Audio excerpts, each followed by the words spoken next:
Hey, I'm Alex Radcliffe from Board Game Co., and this is going to be Games Leaving the Collection video for July 2021. We have the usual batch of 10 games. This time I actually made it 11. I don't actually go for, so let's give some context here. I don't really go for a target number specifically. My target number is enough that it's worth doing a video, and usually between games I've played that didn't catch me at first versus games that I look at the shelf and I'm realizing there's a reason I don't pull it off anymore, I can usually get to 7, 8, which is, I would say, my minimum number for a video like this. It begs the question what I'll actually do if there's a month where I'm only getting rid of 5 games, and the real answer is I'll look for more. But if I can't find them, I can't find them. And so if you're new to the channel, well, first of all, if you're new to the channel, thanks for sitting through the first 90 seconds of this video. Timestamps down below to any relevant section. But this is going to be the video of the games leaving my collection. I play a lot of games. I get a lot of games. I have always done so since I first got into board gaming.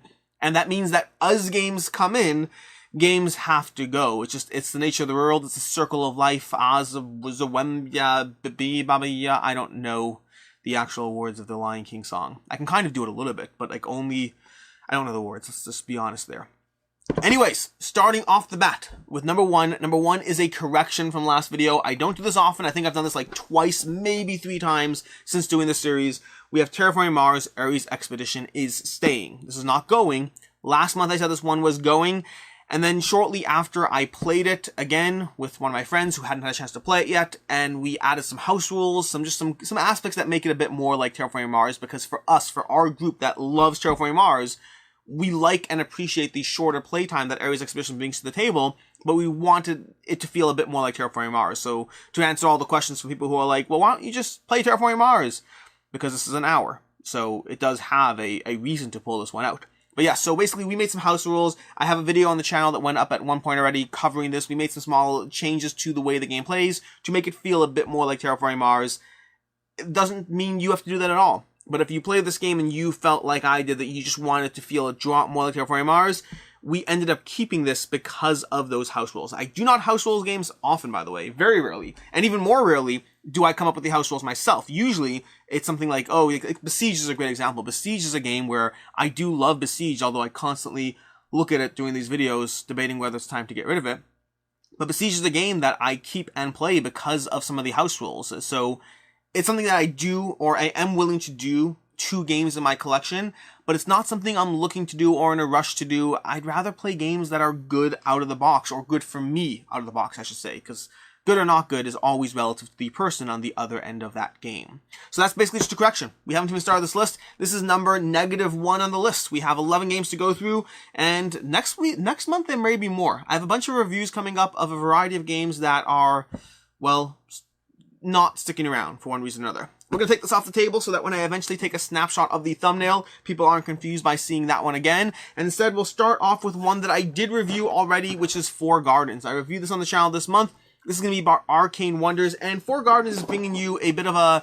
It's mostly just gathering cards. You have a few actions every round. You have a hand of cards. You're going to play the cards to be groundwork, which you're going to turn them into panoramas, or you're going to play cards to basically gather resources from the tower, rotating the tower, gathering resources. It's a fun little puzzle, not one that I found to be deep enough to really, really pull me in. I enjoy it. I'm happy to play it, but it's on the lighter side, and I can't point to any one facet of the game that made me think, I need Four Gardens in my collection. This is what the game is doing better than other games. I mean, the panoramas I enjoyed, I do, but it's a good game. I don't think, contrary to the name, no offense to Tom Vassell, it's one that I just didn't think it was essential based on my own taste and opinion.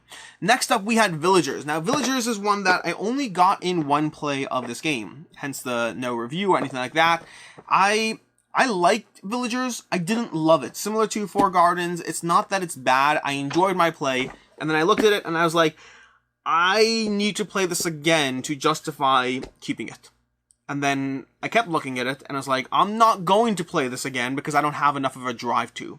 I think Villagers is very interesting. It's very cool, and I like the multiple ways you can build out your tableau in the game, and yet, base game alone, I haven't played with any expansions. I know they just had shifting seasons on Kickstarter, so I haven't played with any expansions. I've played base game of Villagers alone. It's a card tableau building engine where you build up different villagers, and that is going to unlock other villagers for both you and other players. Players will pay you for having the villagers. The villagers, if you can build out the proper sequence, can give you a lot of points and benefits, and you can get extra card plays and extra card draws. A lot of things that I should, in theory, like about the game, and yet I didn't find myself pulled in by that tableau puzzle. I found myself wanting the game to be longer, wanting the abilities to be cooler, being frustrated that other players would get extra card draws or card plays, and just because of the nature of the luck of the draw, what they drew off, all that.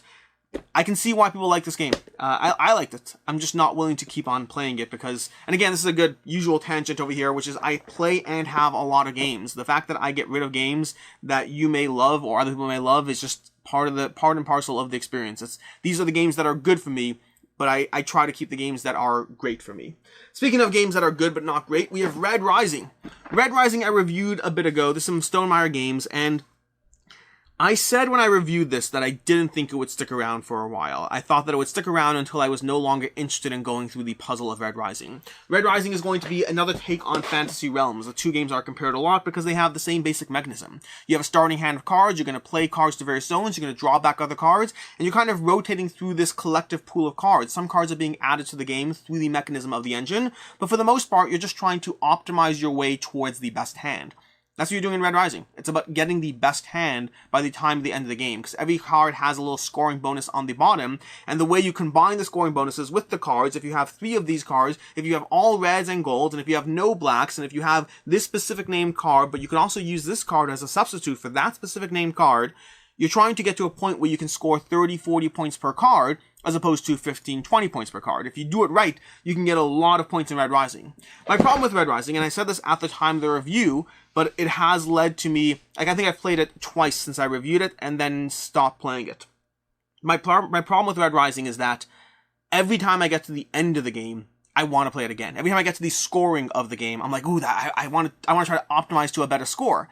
But I never enjoy the process of the gameplay. I enjoy the scoring and the end. I never enjoy the process of just taking an action and getting another card. I don't find that rewarding. It's all about the destination. It's not about the journey. And the problem with games that are about the destination and not the journey is I don't go on the journey. So that's going to be Red Rising. Next up, we have a few lighter ones. We have Dungeon Drop.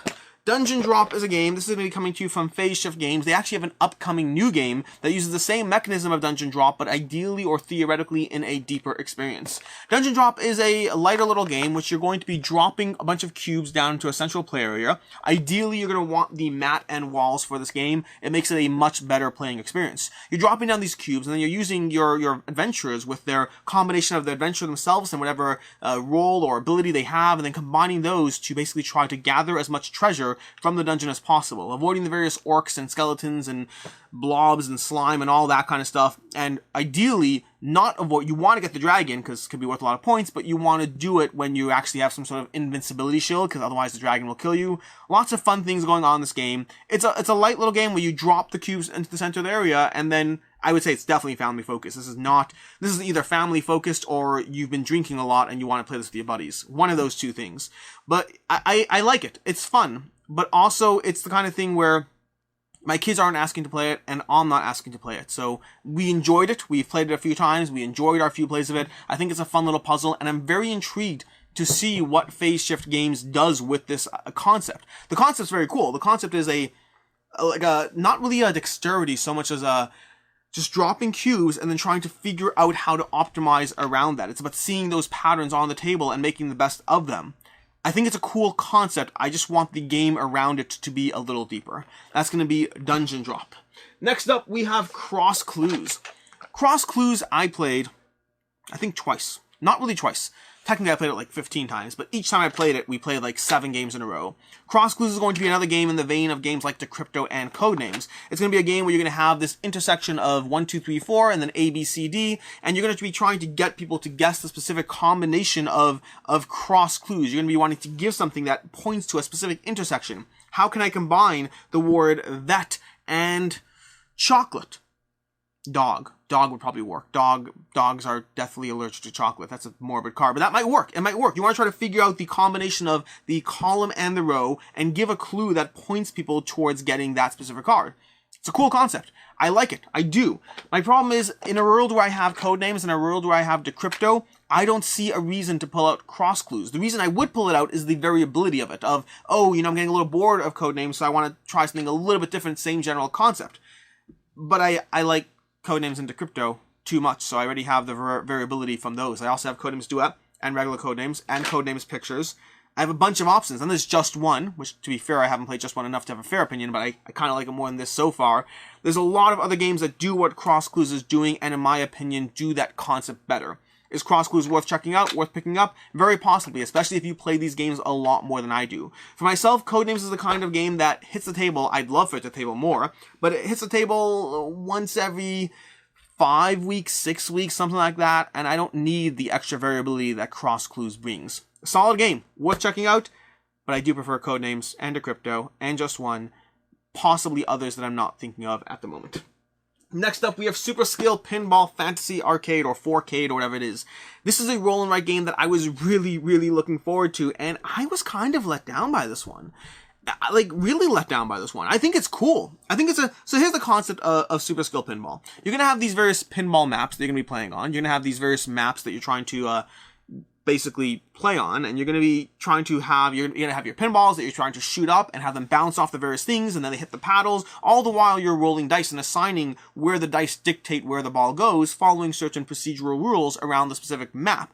It feels like pinball in what the game is doing as you try to, like, ooh, I rolled a 4, bing, I shoot the ball back up the track and it hits that little area and then it circles around. It has that feel to it, but I find that I don't find that I'm making that many interesting decisions when I play it. Now, I may get comments saying, well, Alex, have you played the higher level maps? No, I haven't. I've just played the clown map.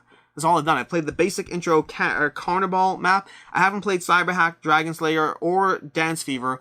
Maybe those add a ton of extra nuanced decisions. It's just the nature of the number of games I'm trying to play. If I didn't find the game that appealing, I'm not going to dive further down the rabbit hole to see if there's some more promise there. I think the game feels like pinball. I think they did a solid job there. I just never, at no point in any of my games of the basic starting map, did I sit there and feel, I made a good decision. It just felt procedural. It felt like I was just doing the obvious thing given the dice rolling, and that I was subject to the luck of the draw of when a dice would ping around the areas 4 or 5 times versus when it would just fall down, when it would go down the side slot. To a certain extent, it captured the magic of pinball when you feel it's grossly unfair that something falls in an area that it shouldn't or couldn't or whatever it is. There's far more skill in actual pinball, in my opinion. Super Skill Pinball didn't give me the feeling of control that I typically get from roll and writes. I heard a lot of good things about this game. Maybe I should try the higher maps? I don't know. If you've played this game and you think that, if you personally were someone that was not pulled in by the intro map, but once you played the higher levels, you were like, oh my gosh, that's where the game shines, let me know. I'll dive back into it. Maybe I'll put another update of, here's next video and games leaving the collection in August and I'm keeping this game. Maybe. But unless a bunch of people actually had that experience, I don't think so. I think it's a solid game. I don't know. I'm not saying that. No, I'm not going to say I think it's a solid game. I think I can see why people are pulled in by this game. But I didn't see the degree of player agency that I typically want from my roll and write games. Roll and writes are lighter. I don't need a ton of player agency. I wanted more than this game gave me. Next up, we have Master Ward, another lighter game before we start moving to some heavier ones. Master Ward is one that I played on the channel a while ago. This goes back to my party game purge. I actually was eyeing some more party games that I was debating getting rid of, but for the moment, Cross Clues and Master Ward are the ones that are going. Master Wars, like Cross Clues before it, relies on the combination and the tying together of different things, and the reason I'm getting rid of this one is more nuanced. We'll get to it in a second, but Master Word is a game. I have a playthrough on the channel that I did. It's a lot of fun. You're going to be laying out these cards and then trying to get people to guess a specific thing, but if you've ever played games like Mastermind, where you have certain clues combining and you're like, well, you got 2 right and 1 exactly right, you're going to have that aspect of telling people the number of commonalities they guess, and so players will, through their own devices, will just choose and write down different words on different cards, trying to get to the target word, whatever that target word might be. Very cool concept. But ultimately, it's one that, not ultimately, I'm saying that wrong. It's a very cool concept, it's very rewarding, it has that aspect of codenames, of cross clues, of decrypto, of tying together pieces of information to get the end result you want. My problem with Master Word is that Practically speaking, this goes back to a way I play games. Practically speaking, as a religious Orthodox Jew, I don't do any writing or technology or anything like that on Saturday. Also, most of my party games are played on Saturday. I game across the whole week, but my party games are usually more often on Saturday when we have people over, and that means I can't do anything with writing. Which means games like Decrypto, games like Just One, games like Masterword are all off the table. So I am further restricted on a personal note, not on a note or whatever it is. On a personal note, I'm further restricted from being able to play certain games. And given a choice between playing Masterword or Just One or Decrypto, on the few game nights I actually have a chance to play those types of games, I'm choosing Just One or Decrypto first. I like Masterword. I recommend Masterword. If I were playing more party games, I would... If you like these styles of games where you're tying together disparate information and you have a little bit more agency, this is going to feel a bit more like Just One in the sense that you have complete player agency over the way you can come up with the words to most suit your goal. Solid game, we just don't play party games with writing that frequently during the week. And so Decrypto and Just One are going to be the remaining survivors there. Masterword's good, moving on from that. Next up, where do we want to go from here? The last one, by the way, the last one's a doozy, which means if you walked away from this video earlier on, well, whatever. Now, by the way, right about now, I probably have like 3 people scrolling through the timestamps to see what the last one is. It's cool. You'll see it in a second. Anyways, we have Mercado de Lisboa. Mercado de Lisboa, I reviewed this one a long time ago. This is going to be from Vital Lacerda from Go Griffin Games. This is going to be their thinky filler, taking an aspect of the game Lisboa and condensing it to, well, its own full abstract thinky filler game. In Mercado de Lisboa, you're going to be filling up marketplaces. You're going to be taking different tiles and trying to figure out the scoring combinations, the scoring objectives that will ultimately give you the most points in the game. You're trying to build different marketplaces and then cash in on those marketplaces and then potentially sell or trade, or you're doing a whole bunch of things around this core little grid in the center of the table. And every single action is so tense because the cost to build different marketplaces will go up depending on what's in the row. And then as you get rewards for the customers, putting down different customers, it is a very thinky game. It is very, and I know some people hate the word thinky. I like the word thinky because some games are thinky. This is a very thinky game, and it's very rewarding in the strategy it brings to the table, and yet it is dry. And I said this in my review a while ago when I first covered this game. I said it is very much on the drier end. It's a game that, because of the game length and type of game it is, I'm only really going to pull this out as a 2-player experience. It plays more than 2 players, but I'm only really pulling it as a 2-player experience. At 3 and 4, I start to lose some of that feeling of control over the board and start to feel like it's the luck of the turn order. At 2 is where I think Mercado de Lisboa thrives, and yet at 2 and in the player, the time range it falls in, I can't remember what I rated this one. It's probably either a 3 or a 4. If it started as a 4, it's probably shifted down to a 3 for me. I like the game. I think it's a solid thinky game with a lot of tough decisions to be made. I typically prefer this genre of game in longer experiences, in games like Merv, in games like Coimbra, in games like Food Chain Magnet. If I'm going to be that thinky, I'm usually doing so across the course of 90 minutes to 2.5 hours as opposed to a 1.5-hour experience. Does not invalidate its existence in the slightest. It's just my personal preference as to the way I play this genre of game. Next up, we have Indian Summer. Got a few left here.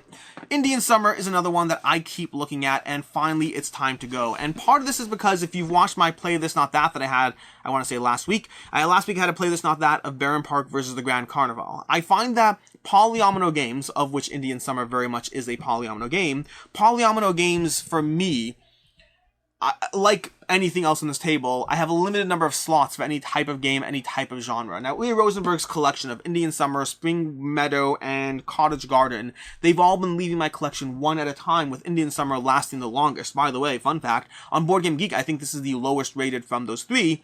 For myself, it was my favorite from those 3 games.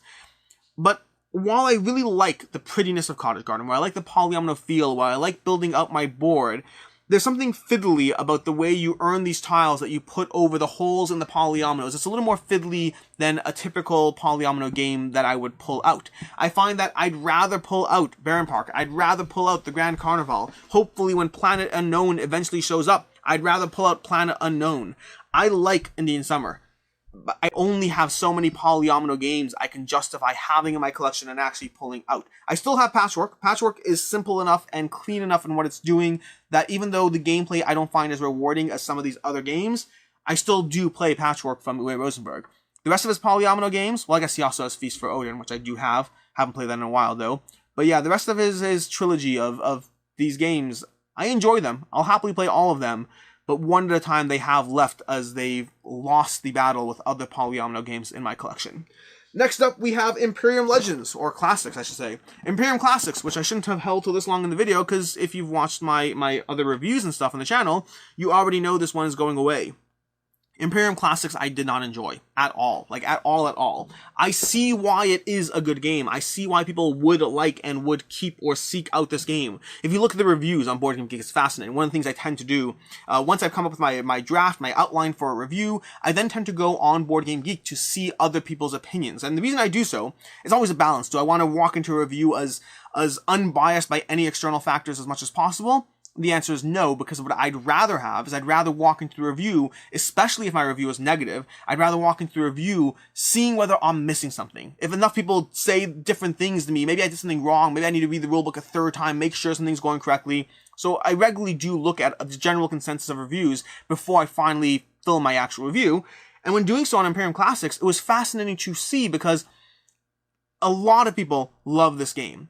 But there are definitely a subset of people that felt exactly the way I do, that felt this game was clever, this game was intricate, the game was well designed, it was beautiful, and that no single part of it was fun. That's the way I feel about Imperium Classics. I feel that Imperium Classics is giving you a deck-building, empire-growing game. It's a game, and it's very unique. Solid job in terms of the design of it, is very intricate, very different from your typical deck builder. If you're bored of the standard deck builder process, this game mixes up the experience. Now the problem is it does so at the cost of the comprehension. Jumping into the game for the first time is definitely more work than teaching somebody the newest other deck builder because it does enough things different. That first time setup is a lot of work. Second game, you'll have it down already. In fact, even right now, I still mentally know exactly where the cards go, your primary card, your top cards, your side cards. I can do it right now easily, because once you play it 3 or 4 times, you're good to go. But Imperium Classics is a game that, all the intricacies aside, at no point did I feel that was a cool moment. That's what I've been building for. Look at the combo I just pulled off. It's all small, fine minutia as you work your way towards getting, well, the victory in the game. And it's well designed, strategic, it's tense, but no part of it was fun for me. Now, I have heard, for what it's worth, I have heard from Imperium Legends. I've heard from Jeremy Howard. He says that you really want to dive into Imperium Legends. Unfortunately, by the time I heard that, I was already done with Imperium Classics. And like Super Skill Pinball, I'm not giving games an extra 4 or 5 plays and different varieties and different whatever to see if it's for me. If you don't hook me, I'm moving on. And lastly, you have to make space for this one. Lastly on this list is going to be the only one I have not played, which is Twilight Imperium 4th edition. I have not played this game, which, I don't even know where to put this. Let's go ahead and just put all these down here. Whether or not this makes its way into the thumbnail, we'll see. I don't know if I want to do that or not. It takes away all the mystery from the video. Twilight Imperium 4th edition. I have not played this game. I should play this game. I should not get rid of this game. All those things are absolutely true.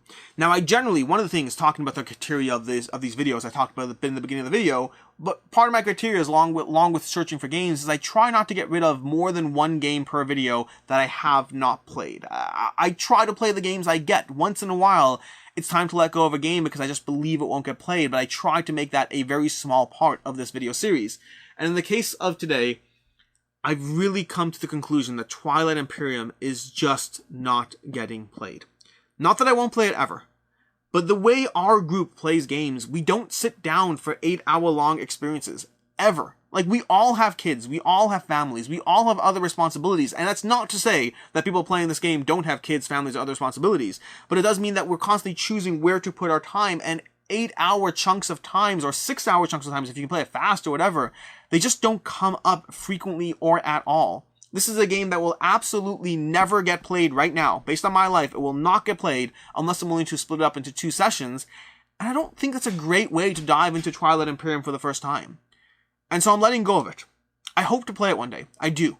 Maybe at a convention. Maybe I go to some other... I don't know how or when. I do want to play this game. I think it's an essential game to experience. Not necessarily to own, but to experience. It is iconic in what it brings to the table. But if it's not getting played, it's not getting played. I got this game years ago. It has sat on the shelf for that entire time. Not even once has it come close to being played. It's not like there are many games that I look at that I sit there and think that I'll play it soon. I just need to get the right group. I've already read the rulebook. I've prepped for it. We need to have the right circumstance where it will finally hit the table. And sometimes those games sit around for 2 years, 3 years, and that's fine. Sometimes it just doesn't, the stars just don't line up, and that's okay. But the difference with Twilight and Imperium is in all the time I've owned it, it has never even come close to being on the radar as a game that will get played, which means it's unfortunately and sadly time to say goodbye to this one. As sad and unfortunate as that might be. And that's basically a list. That is going to be the 11 games I'm getting rid of this month. One game that is sticking around from last month, so a bit of a correction there, but past that, that's the video. I usually get comments down below, hey Alex, where do you sell your games? I'll throw a link down below to a video I did at one point of just walking through the process of how I list and sell a single game from start to finish. It's like 14-15 minutes long. Goes through the process. You can check that out. Usually my games go up on Board Game Revolution on Facebook. It's a Facebook group. Again, you can watch that video. It goes through the process in case you are someone who's looking to get rid of your games and trying to figure out how you can do it. Unfortunately, it is very US-centric because I'm in the US and I learned how to sell games based on the US market. So I don't know much about internationally in terms of the best way to sell, whether it's Facebook groups, whether it's just going online. I don't know, unfortunately, and I apologize for that. In either case, until next time, I'm Alex Radcliffe from Board Game Co., and have a good one.